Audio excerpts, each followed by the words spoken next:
అనగనగా మైథిలి అనే గ్రామం ఉండేది. ఆ గ్రామంలో రాము అనే ఒక అబ్బాయి ఉండేవాడు. రాము చాలా మంచి మనసున్నవాడు కాని కొంచెం ఆలస్యం ఉండేది. ఎప్పుడూ పనులను రేపు చేస్తా అని వాయిదా వేస్తూ ఉండేవాడు.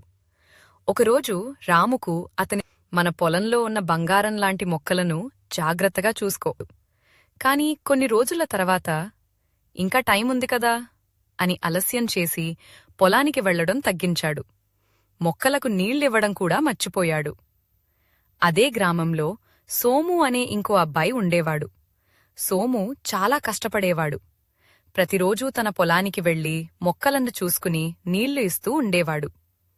కొన్ని నెలల తర్వాత రాము పొలంలోని మొక్కలు ఎండిపోయాయి. అవి బాగా పెరగలేదు.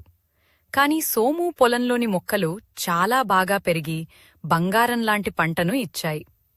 రాము చాలా బాధపడ్డాడు. అప్పుడతని తాత చెప్పిన మాటలు గుర్తుకు వచ్చాయి. భవిష్యత్తంటే ఇప్పుడే చేసిన పని. రాము తన తప్పు అర్థం చేసుకుని అప్పటినుంచి కష్టపడి పనిచేయడం మొదలుపెట్టాడు. కొంతకాలం తర్వాత అతని పొలం కూడా బాగా పెరిగి మంచి ఫలితమిచ్చింది. నీతి: ఆలస్యం మనిషిని వెనక్కి తీసుకెళ్తుంది. కష్టం మరియు సమయానికి పనిచేసినవాడు తప్పకుండా విజయం సాధిస్తాడు.